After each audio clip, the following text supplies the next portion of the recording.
She inclined her head. "You are right. Your plane has been repaired. Do you wish to reclaim it by signing a draft on your account at the Mulligan Bank? No? Then we shall hold it until such time as you choose to pay for it. Day after tomorrow I will take you in my plane to a point outside the valley and leave you within reach of further transportation." She inclined her head. "Very well." It had grown dark when they left Midas Mulligan's. The trail back to Galt's house led across the valley past Francisco's cabin, and the three of them walked home together. A few squares of lighted windows hung scattered through the darkness, and the first streams of mist were weaving slowly across the panes, like shadows cast by a distant sea. They walked in silence, but the sound of their steps, blending into a single steady beat, was like a speech to be grasped and not to be uttered in any other form. After a while Francisco said, "It changes nothing. It only makes the span a little longer, and the last stretch is always the hardest. But it's the last." "I will hope so," she said. In a moment she repeated quietly, "The last is the hardest." She turned to Galt. "May I make one request?" "Yes." "Will you let me go tomorrow?" "If you wish." When Francisco spoke again moments later, it was as if he were addressing the unnamed wonder in her mind. His voice had the tone of answering a question. "Dagny, all three of us are in love." She jerked her head to him. "With the same thing, no matter what its forms. Don't wonder why you feel no breach among us. You'll be one of us, so long as you'll remain in love with your rails and your engines, and they'll lead you back to us no matter how many times you lose your way.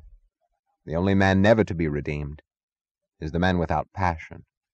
"Thank you," she said softly. "For what?" For the way you sound." "How do I sound? Name it, Dagny." "You sound as if you're happy."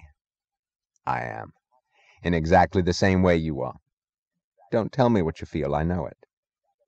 But you see, the measure of the hell you're able to endure is the measure of your love. The hell I couldn't bear to witness would be to see you being indifferent." She nodded silently, unable to name as joy any part of the things she felt, yet feeling that he was right. Clots of mist were drifting like smoke across the moon, and in the diffused glow she could not distinguish the expressions of their faces as she walked between them. The only expressions to perceive were the straight silhouettes of their bodies, the unbroken sound of their steps, and her own feeling that she wished to walk on and on, a feeling she could not define except that it was neither doubt nor pain. When they approached his cabin, Francisco stopped, the gesture of his hand embracing them both as he pointed to his door. "Will you come in? Since it's to be our last night together for some time. Let's have a drink to the future of which all three of us are certain." "Are we?" she asked. "Yes," said Galt. "We are." She looked at their faces when Francisco switched on the light in his house. She could not define their expressions. It was not happiness or any emotion pertaining to joy. Their faces were taut and solemn, but it was a glowing solemnity, she thought, if this were possible, and the odd glow she felt within her told her that her own face had the same look. Francisco reached for 3 glasses from a cupboard, but stopped as at a sudden thought. He placed one glass on the table, then reached for the 2 silver goblets of Sebastian d'Anconia, and placed them beside it. "Are you going straight to New York, Dagny?" he asked, in the calm, unstrained tone of a host, bringing out a bottle of old wine. "Yes," she answered, as calmly. "I'm flying to Buenos Aires day after tomorrow," he said, uncorking the bottle. "I'm not sure whether I'll be back in New York later, but if I am, it will be dangerous for you to see me." "I won't care about that," she said, "unless you feel that I'm not entitled to see you any longer." "True, Dagny, you're not. Not in New York." He was pouring the wine, and he glanced up at Galt. "John, when will you decide whether you're going back or staying here?" Galt looked straight at him, then said slowly, in the tone of a man who knows all the consequences of his words, I have decided, Francisco. I'm going back. Francisco's hand stopped. For a long moment he was seeing nothing but Galt's face. Then his eyes moved to hers. He put the bottle down, and he did not step back, but it was as if his glance drew back to a wider range to include them both. But of course, he said. He looked as if he had moved still farther, and were now seeing the whole spread of their years. His voice had an even, uninflected sound, a quality that matched the size of the vision. I knew it 12 years ago, he said. I knew it before you could have known, and it's I who should have seen that you would see. That night when you called us to New York, I thought of it then as— He was speaking to Galt, but his eyes moved to Dagny. As everything that you were seeking. Everything you told us to live for, or die if necessary. I should have seen that you would think it too. It could not have been otherwise.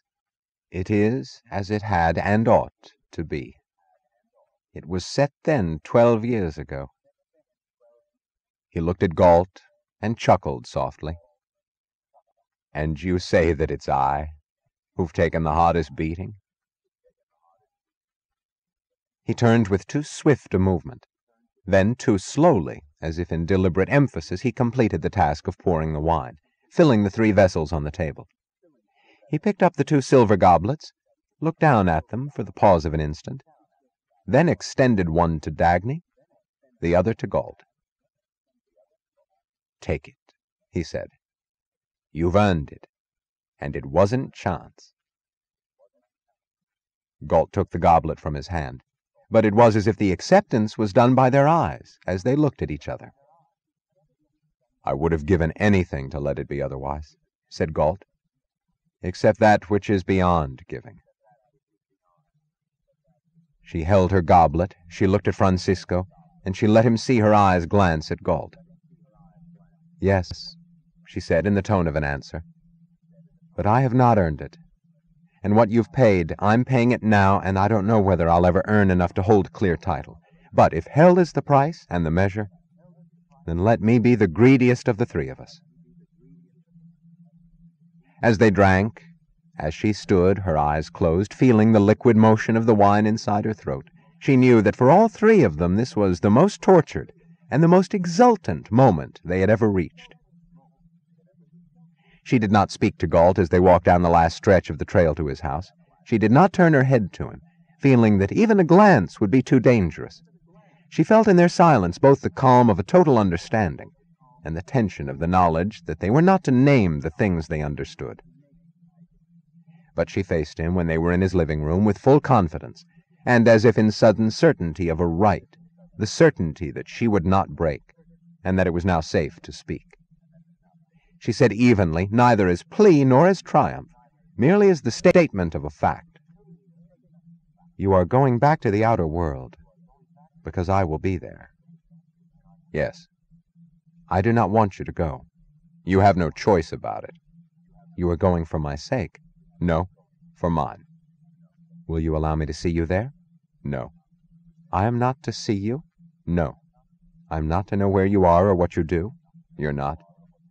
Will you be watching me, as you did before? More so. Is your purpose to protect me? No. What is it, then? To be there on the day when you decide to join us. She looked at him attentively, permitting herself no other reaction, but as if groping for an answer to the first point she had not fully understood. All the rest of us will be gone, he explained. It will become too dangerous to remain. I will remain as your last key, before the door of this valley closes altogether. Oh.